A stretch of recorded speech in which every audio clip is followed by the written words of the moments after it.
तो देखिए, आप सभी के मन में एक सवाल उठता होगा कि अनुपमा यादव हर किसी के प्रचार में जा रही है। जैसे शिव कुमार बिक्कू जाते हैं, वैसे अनुपमा यादव भी हर किसी के प्रचार में जा रही है।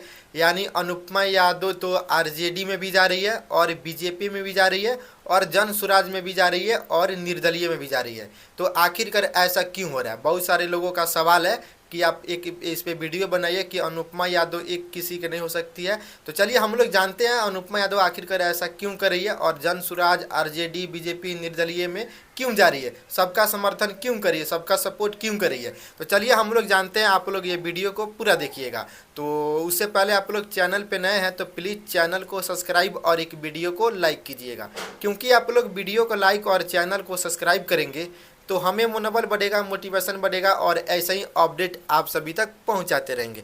तो चलिए सीधा आते हैं मुद्दे पे, ज़्यादा टाइम नहीं लेंगे। तो देखिए देवी और सज्जनों, सबसे पहले अनुपमा यादव जन स्वराज के सपोर्ट में पहुंची हुई थी। वो भी वहाँ पे अनुपमा यादव भी पहुंचे थे, शिव कुमार बिक्कू भी पहुंचे थे और राकेश मिश्रा भी पहुंचे थे। जहानाबाद में अनुपमा यादव, शिव कुमार बिक्कू और राकेश मिश्रा भी पहुंचे हुए थे। वहाँ पे रोड शो भी हुआ और स्टेज शो भी हुआ, एक साथ में वहाँ पे मिले भी थे शिव कुमार बिक्कू और अनुपमा यादव। तो सबसे पहले अनुपमा यादव जन स्वराज में पहुँची हुई थी और उसके बाद अनुपमा यादव आरजेडी यानी छपरा विधानसभा से चुनाव लड़ रहे हैं खेसारी लाल यादव। तो वहाँ पे उनके सपोर्ट में, आरजेडी के सपोर्ट में, लालटेन जो छाप है इनका खेसारी लाल यादव का, वहाँ पे अनुपमा यादव उनके सपोर्ट में पहुँची हुई थी। तो और उसके बाद से ये क्या नाम है, जन स्वराज में फिर रितेश पांडे में भी पहुँची। तो बहुत सारे लोगों का सवाल ये उठ रहा है कि भाई अनुपमा यादव पैसा लेके जा रही है। तो मैं आप सभी को बता दूँ कि अनुपमा यादव 1 रुपया भी नहीं ली थी।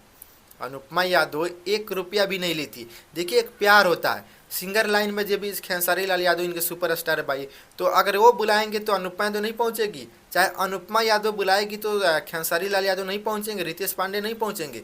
तो इनकी जो जितनी भी मतलब चर्चा हो रही है अनुपमा यादव का कि अनुपमा यादव एक पार्टी में नहीं लड़ी है, तो भाई देखिए सब सिंगर है भाई। अब भोजपुरी सिंगर जहाँ बुलाएंगे सुपरस्टार है भाई, तो उनके सपोर्ट में तो अनुपमा तो जाएगी। पार्टी एक नहीं है इनकी। अनुपमा यादव किसी पार्टी ज्वाइन नहीं किया कि हम एक ही पार्टी में जाएंगे।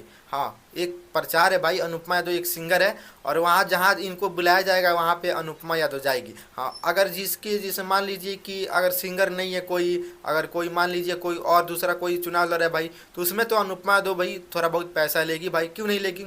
बहुत सारे लोग भी बोलते हैं कि अनुपमा यादव एकदम लालची हो गई है। अरे भाई, लालची है क्या बात है इसमें भाई? उतना मेहनत की है, उतना अपने दम पे आई है, उतना अपना मुकाम हासिल किया, तो भाई पैसा लेगी ही लेगी, ऐसी बात थोड़ी है। कोई भी कहीं भी जाएगा तो पैसा लेगा। हाँ, लेकिन एक होता है प्यार, एक होता है रिश्ता।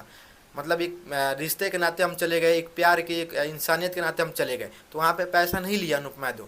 चाहे बीजेपी में गई थी तभी पैसा नहीं लिए। देखिए ना, अनुपमा यादव जब पवन सिंह चुनाव लड़ रहे थे काराकाट क्षेत्र विधानसभा से, तो वहाँ पे अनुपमा यादव गली गली में घूमी, तो क्या पैसा लिया अनुपमा यादव? अरे ऐसा कोई कुछ नहीं है भाई। पैसा के लालच में कोई काम नहीं करता है, पैसे के लालच में कोई काम नहीं करता भाई। हाँ, एक होती है उम्मीद, होती है उतना मेहनत की है भाई। जहाँ पे लगाव नहीं है, जहाँ पे कुछ नहीं है, वहाँ पे तो पैसा अनुपमा यादव लेगी। चाहे कोई भी सिंगर हो, वहाँ तो पैसा लेंगे। कोई भी सिंगर हो, भोजपुरी इंडस्ट्री में कोई भी सिंगर हो, वहाँ पे तो पैसा लेंगे। जहाँ पे जिनका रिश्ता नहीं है, जहाँ पे जिनका कुछ परिवार, कुछ मतलब कुछ भी नहीं है, तो वहाँ पे तो पैसा लेगी भाई। सब पैसे के लिए ही काम करते हैं ना भाई। इतना मेहनत की है, इतना अपना नाम बनाई है, तो सब पैसे के लिए ही बनाई है। ये थोड़ी है कि मतलब कहीं भी कुछ चली जाएगी। हाँ, जहाँ पे इनकी प्यार है, जहाँ पे इनकी रिश्ता, जहाँ पे इनकी परिवार है, जहाँ पे इनका अच्छा रिश्ता चलता है, वहाँ पे पैसा अनुपमा यादव नहीं लेती है। और पवन सिंह भी अपना पार्टी ज्वाइन बीजेपी में किए हैं। हालांकि चुनाव नहीं लड़े हैं, लेकिन बीजेपी में पार्टी ज्वाइन कर लिया है। तो एक बीजेपी की ही मतलब जहाँ भी उनको बुलाया जाएगा तो बीजेपी में ही जाएंगे पवन सिंह, दूसरे आरजेडी में, जन स्वराज में नहीं जाएंगे। इसलिए अनुपमा यादव भी अभी पार्टी ज्वाइन नहीं किए कोई भी, तो कहीं भी बुलाया जाएगा इनको तो कहीं भी जा सकती है। तो यही अपडेट था कि मैं आप सभी को बताऊं, आप सभी को जानकारी दूं। और भाई लोग, आप लोग के वीडियो में क्या राय नीचे कमेंट करके बताइएगा और मिलते हैं सभी से अगले वीडियो में।